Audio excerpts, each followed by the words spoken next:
Sarah sat in her newly repurposed nursery, now 4 months along with a small but definite bump, reading the local newspaper's feature article on infertility. The mint green walls that had once felt like a reminder of absence now held a different energy. Scattered around her were comfortable cushions and throws, the room slowly transforming into something new. Her fingers hovered over her laptop keyboard as she read the comment section. So many stories like hers, years of trying, failed treatments, hope turning brittle. Before she could second-guess herself, she began typing. For 7 years, I stood in this nursery alone, dreaming of a baby who didn't exist. Now, at 19 weeks pregnant after nearly giving up, I realized something. The waiting wasn't just waiting. It was preparing me to understand others who wait too. To anyone reading this who's still in that quiet room, you're not alone. She hit post before courage failed her, then closed her laptop and went to make tea, another habit learned from Dr. Lin. When she returned an hour later, her simple comment had sparked dozens of responses. I thought I was the only one who had a room ready too early. 7 years gives me hope. We're on year 4. How did you keep going?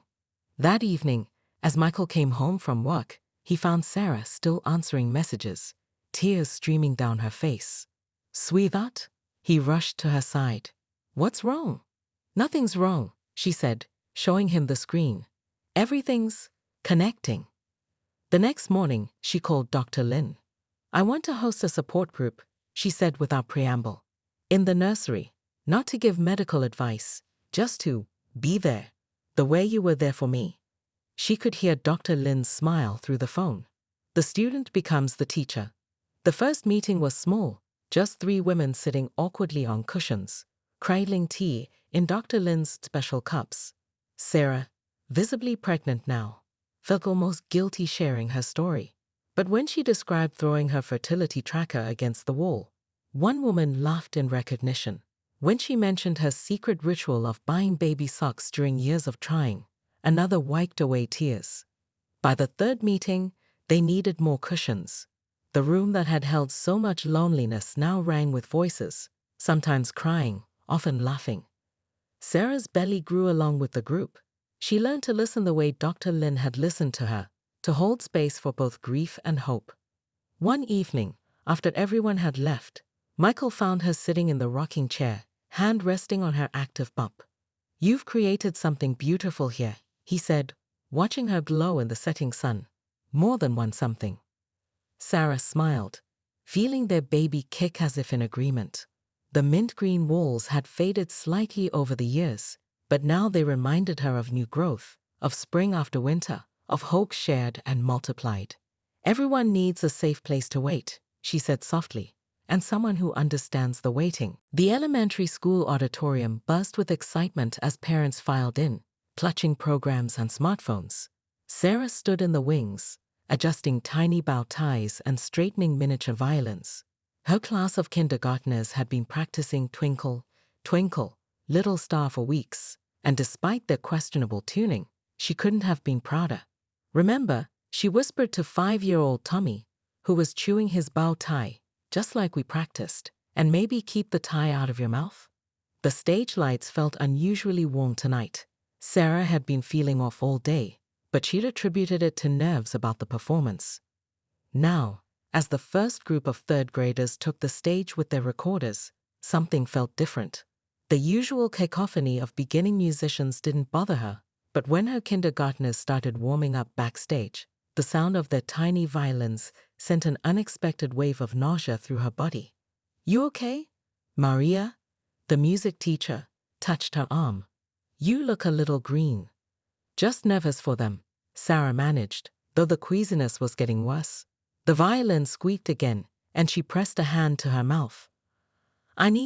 Excuse me. She barely made it to the staff bathroom, grateful it was empty.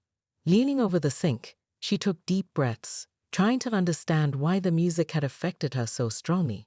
She'd heard worse in her teaching career. Why was today different? The door opened, and Maria slipped in, concern etched on her face. The kids are ready, but they can wait a minute. Are you sick? Sarah straightened up, running cold water over her wrists. I don't know what's wrong, The violence just suddenly made me feel. She stopped. Maria was looking at her with an odd expression, head tilted thoughtfully. When was your last period? Maria asked quietly. Sarah opened her mouth to answer, then froze.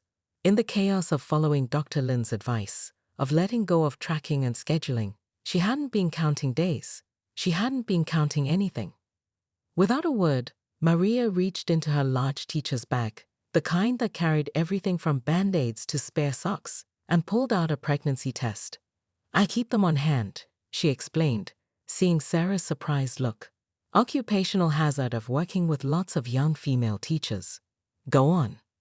Sarah's hands trembled as she took the test. I can't be. We weren't even trying this month. We were just living? Maria smiled. Sometimes that's all it takes. 5 minutes later, Sarah sat on the closed toilet lid, staring at 2 pink lines while somewhere above her head, 20 kindergartners began a wobbly but enthusiastic rendition of Twinkle, Twinkle, Little Star. The timing wasn't perfect. The kids were definitely rushing the tempo, but as happy tears rolled down her cheeks, Sarah thought it was the most beautiful music she'd ever heard. Ready to go conduct your symphony? Maria asked softly, offering tissues. Sarah placed a hand on her stomach, where her own little star was just beginning to twinkle. I've been ready for years. Sarah Thompson's fingers left trails in the dust coating the white crib, like paths through freshly fallen snow. The December sunset filtered through mint green walls, casting long shadows across the nursery she'd painted 3 years ago in a burst of optimism. Back then, the color had reminded her of spring and new beginnings. Now it just reminded her of waiting. Downstairs, the sounds of her family's annual Christmas gathering drifted up through the floorboards. Laughter, the clink of wine glasses, her mother's voice rising above the rest as she directed someone to the kitchen. Sarah checked her phone. 15 minutes until her younger sister Kate's big announcement. As if Sarah hadn't noticed the way Kate had been drinking Sprite instead of her usual champagne, or how her brother-in-law kept touching her stomach when he thought no one was looking. The nursery had become her refuge during family gatherings. Though Michael worried about her spending too much time here, her husband didn't understand that sometimes she needed to sit with her pain, to acknowledge it like an old friend. The room held evidence of years of hope. The vintage rocking chair she'd restored herself. The half-finished baby blanket her grandmother had started before passing away. The collection of children's books she'd been gathering since their wedding 5 years ago. Sarah moved to the window, pressing her forehead against the cold glass. Across the street, the Hendersons were setting up their elaborate Christmas display, their 2 young daughters dancing around the yard in matching red dresses. She watched as Mrs. Henderson paused her decorating to scoop up the younger girl, spinning her around while snow began to drift down from the darkening sky. There you are. Michael's voice came from the doorway, warm and worried. Mom's looking for you. Kate's about to open her presents. Sarah turned, trying to smile. Just needed a minute. She straightened her green cocktail dress, the one that matched the walls. Another burst of optimism, bought for a fertility clinic Christmas party that had felt more like a support group with champagne. Michael crossed the room, his dress shoes leaving prints in the dust on the hardwood floor. He wrapped his arms around her from behind, and together they watched the snow fall. We could skip the announcement, he whispered into her hair. I could say you have a migraine. Sarah shook her head, squaring her shoulders. No more hiding. She turned in his arms, straightening his crooked tie. Besides, I've been practicing my surprised face. To prove it, she demonstrated her rehearsed expression of joy, making Michael laugh despite everything. The sound echoed in the empty room, and for a moment, Sarah let herself imagine a different kind of laughter filling the space. Higher, lighter, the sound of tiny feet on hardwood floors. Ready? Michael asked, offering his arm. Sarah took one last look around the quiet nursery. Maybe next year, she whispered, her practice mantra. Then louder, with a strength she didn't quite feel. Ready. The sterile walls of Greater Hope Fertility Clinic had never felt more suffocating. Sarah sat in the waiting room, thumbing through a magazine from 2019, pretending not to hear the conversation happening 3 seats away.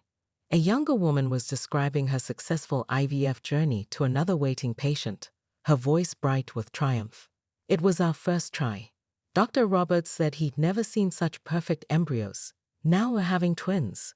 Sarah's hands tightened on the magazine, creasing the glossy pages. 6 tries. 6 different protocols. 6 failures. The latest bill sat in her purse, the numbers seeming to grow larger every time she looked at them. Her blood work results hadn't even come back yet, but she already knew. This 7th attempt hadn't worked either. The triumphant woman's voice carried across the room again. "You just have to stay positive. It's all about believing it will happen."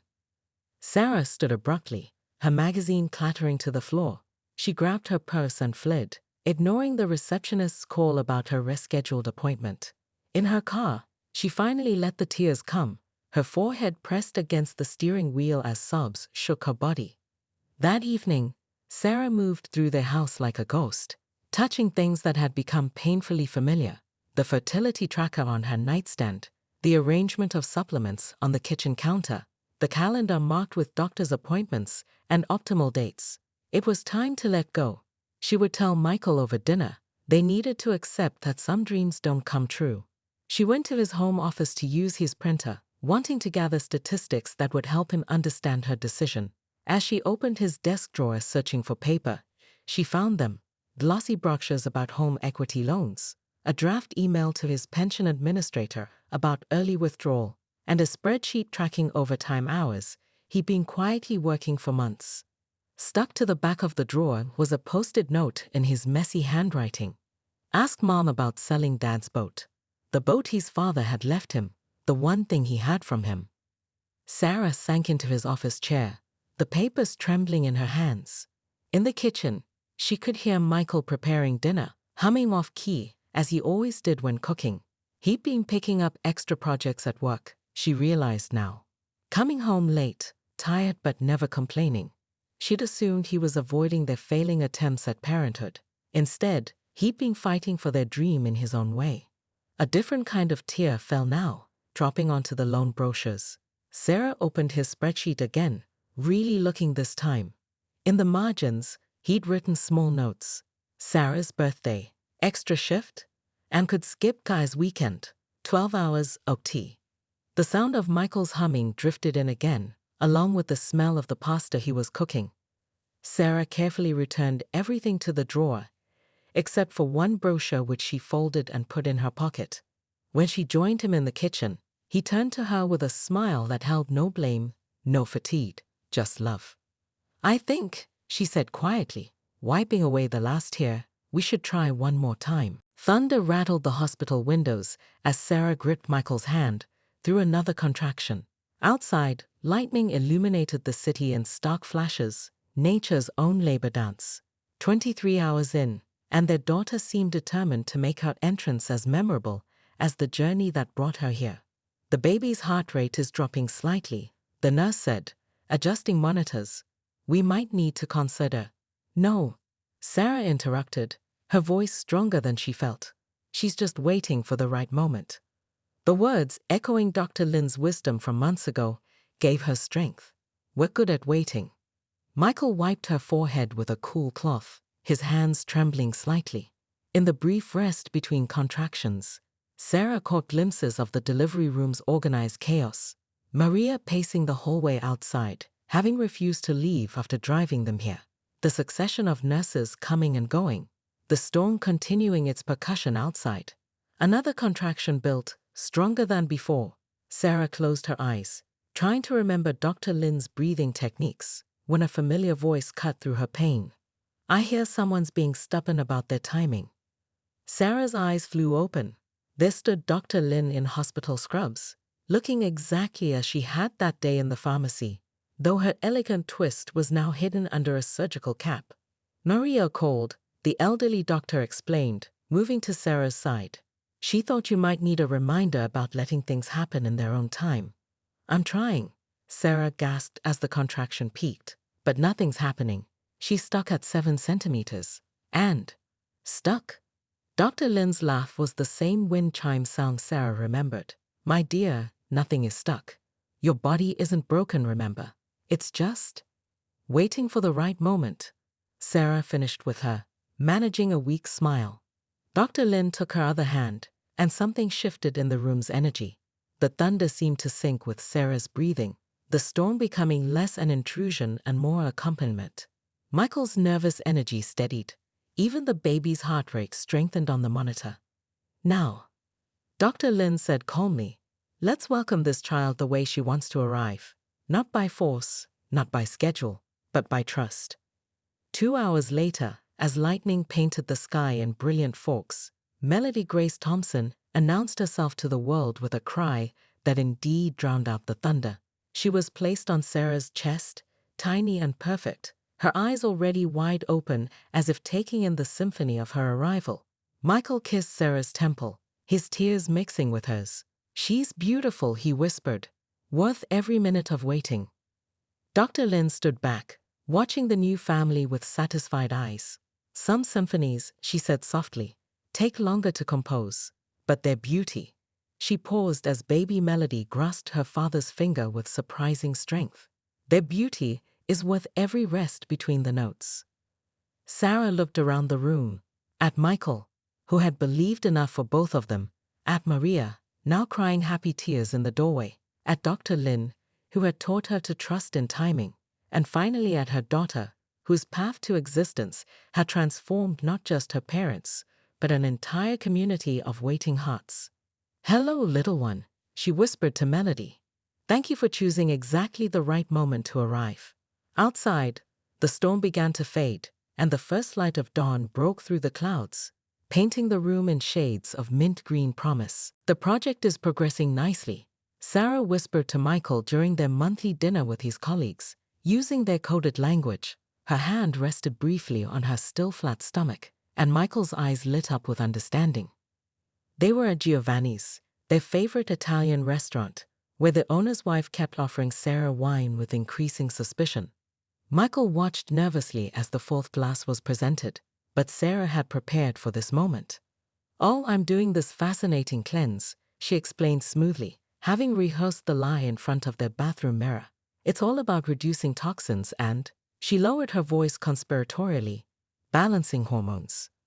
The owner's wife nodded sympathetically and hurried away before Sarah could detail the fictional cleanse further. Under the table, Michael squeezed her hand, trying not to laugh. Later that evening, in their kitchen, Sarah practiced her new art of deception while preparing decaf coffee for tomorrow's faculty meeting. She carefully arranged regular coffee pods around her decaf one, creating what she called her caffeine camouflage. Michael watched her elaborate subterfuge with amusement. You know, he said, you could just tell them you're cutting back on caffeine. And have Maria give me that knowing look? Sarah shuddered. She's already watching me like a hawk since the recital. Yesterday, she offered to carry my stapler. The doorbell rang. Their neighbors, the Hendersons, dropping by unexpectedly. Sarah quickly shoved her prenatal vitamins behind the flour container while Michael greeted them. We brought wine. Mrs. Henderson's voice carried from the hallway. Code red, Sarah whispered urgently. Initiate Protocol Grape Escape. This was their 15th deployment of Protocol Grape Escape, a carefully choreographed dance, where Michael would distract their guests while Sarah pretended to sip wine, secretly passing her glass to him when no one was looking. They'd perfected it over the past month, though Michael's increasing collection of half-full wine glasses was becoming harder to explain. As their neighbors settled in the living room, Sarah felt a wave of nausea, morning sickness paying its usual evening visit. She caught Michael's eye and tapped her nose twice, their signal for need and exit strategy. Oh honey, Michael said loudly right on cue. Didn't you need to finish those report cards? Yes, Sarah exclaimed, perhaps too enthusiastically. Those very important reports, for the children, the students, who need their reports. Carded. After she left, she could hear Michael smoothing over her awkward exit. She's been working so hard lately, really dedicated to the project. I mean, the students. In the safety of their bedroom, Sarah collapsed onto the bed, giggling. She could hear the murmur of conversation downstairs, punctuated by Michael's occasional too loud laugh, his tell when he was trying to keep a secret. Her hand drifted to her stomach again. Your daddy's terrible at lying, she whispered to the tiny secret growing inside her. But he's trying so hard for you. A movement caught her eye, her reflection in the mirror, glowing despite her nausea, one hand on her belly, smiling that secret smile that seemed to live on her face these days. Even keeping this wonderful secret was a joy, every near miss and coded conversation making the miracle feel more real. After all, what was a little deception when it protected something so precious? Sarah sat cross-legged on her yoga mat, trying to focus on Dr. Lin's meditation recording, but her mind refused to quiet. The elderly doctor's voice flowed from her phone. Breathe deeply. Let go of expectations. Sarah checked her watch instead. 15 minutes until her optimal fertility window, according to the app she'd promised to delete, but hadn't. Everything in its own time. Dr. Lin's recording continued. Sarah's eye twitched. This is ridiculous, she muttered, jabbing the pause button. The herbal tea Dr. Lin had prescribed sat cold beside her, its pungent smell making her stomach turn. 3 weeks into this holistic journey, and everything in her rebelled against it. The meditation made her anxious. The acupuncture left her bruised. The tea tasted like dirt. Michael found her in the kitchen later, aggressively chopping vegetables for the fertility-friendly dinner she was supposed to prepare with mindful intention. How was meditation? He asked carefully, noting her tight shoulders. Wonderful, Sarah said, attacking a carrot. Just wonderful. I'm so mindful right now. So at peace. So in tune with my body's wisdom. Michael picked up her phone from the counter, eyebrows rising as he saw the fertility app still installed. Sarah. Don't. She pointed the knife at him, carrot pieces flying. Dr. Lin says we should be intimate whenever we feel like it, not according to a schedule. But how are we supposed to know when it's the right time if we're not tracking anything? Maybe that's the point, Michael suggested. To not know. To just what? Hope? Trust? Because that's worked so well for us. Sarah stabbed the cutting board. She wants us to throw away 5 years of scientific tracking and just wing it? It's not working, Michael said quietly. The tracking, the schedules, look what it's doing to us. When was the last time we kissed without you checking your temperature first? Sarah's hand tightened on the knife handle. Her fertility tracker chose that moment to chime, a reminder that her optimal window was beginning. The sound seemed to echo in the kitchen, mocking everything Dr. Lin had been trying to teach her. With a cry of frustration, Sarah grabbed her phone and hurled it against the wall. The screen cracked, the app's interface splintering into a spiderweb of broken numbers and charts. The silence that followed was deafening. Feel better? Michael asked after a moment. Sarah stared at her broken phone, at the shattered app that had ruled their lives for so long. Suddenly, unexpectedly, she began to laugh. The sound bubbled up from somewhere deep inside, rusty at first, then growing stronger. Michael joined in, and soon they were both sliding down to sit on the kitchen floor, surrounded by scattered vegetables and broken technology, laughing until tears came. Actually, Sarah gasped, leaning against him, I do. She looked at the mess around them, and for the first time in years, she felt light, free. I really, really do. Michael pulled her closer, kissing her temple. You know what? The bedroom's that way, and I don't have any meetings tomorrow morning. Sarah smiled, leaving the vegetables, the broken phone, and 5 years of schedules behind on the kitchen floor. What a coincidence, she said. My calendar just cleared too. The fluorescent lights of Anderson's pharmacy buzzed overhead as Sarah mechanically filled her basket with the usual supplies. Prenatal vitamins she'd been taking for years. Folic acid supplements that had become as routine as breakfast. Ovulation predictor kits that cost more than her weekly coffee budget. The basket grew heavy with hope and science, weighing down her arm like lead. She turned the corner into the next aisle head down, mentally calculating how long these supplies would last. The metallic crash of colliding shopping carts jolted her out of her thoughts. Her basket went flying, spilling its contents across the floor in a scattered rainbow of plastic bottles and boxes. Oh dear, came a calm voice with a slight accent. That's quite a fertility pharmacy you're carrying there. Sarah looked up, cheeks burning, to find herself face to face with a petite elderly Asian woman. Despite her age, she stood straight as a bamboo reed, her silver hair pulled back in an elegant twist. Her eyes, bright and sharp behind round glasses, scanned the scattered items with professional interest. "I'm so sorry," Sarah began, dropping to her knees to gather her supplies. "I wasn't watching where." 3 different brands of prenatal vitamins. The woman knelt beside her with surprising agility, picking up bottles. 2 types of fertility supplements, and she held up an ovulation kit. Enough prediction tools to open your own clinic. Sarah's embarrassment turned to defensiveness. "I like to be prepared." "Prepared?" The woman laughed, a sound like wind chimes. "My dear, you're not preparing for a military campaign. You're trying to create life." She held out her hand. "I'm Dr. Lin. Retired now, but I spent 40 years helping women like you." Sarah took the offered hand automatically. "Like me. Women who think they can control everything."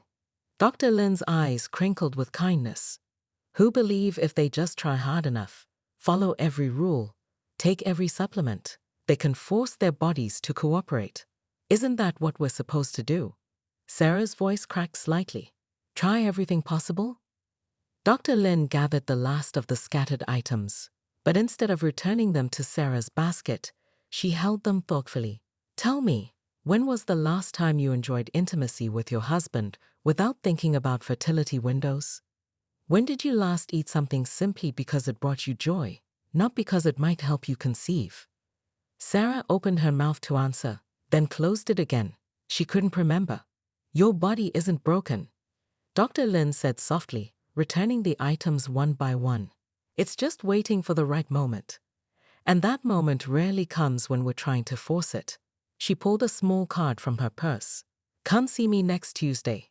We'll talk about real preparation, preparing your spirit, not just your medicine cabinet." "But bring your husband," Dr. Lin called over her shoulder, already walking away. "And leave these behind." She gestured at the ovulation kits. "Trust me, your body knows more about timing than these ever will." Sarah watched her disappear down the aisle, the card warm in her hand, her basket suddenly feeling lighter despite containing the same items. For the first time in years, she put something back on the shelf, starting with the ovulation kits.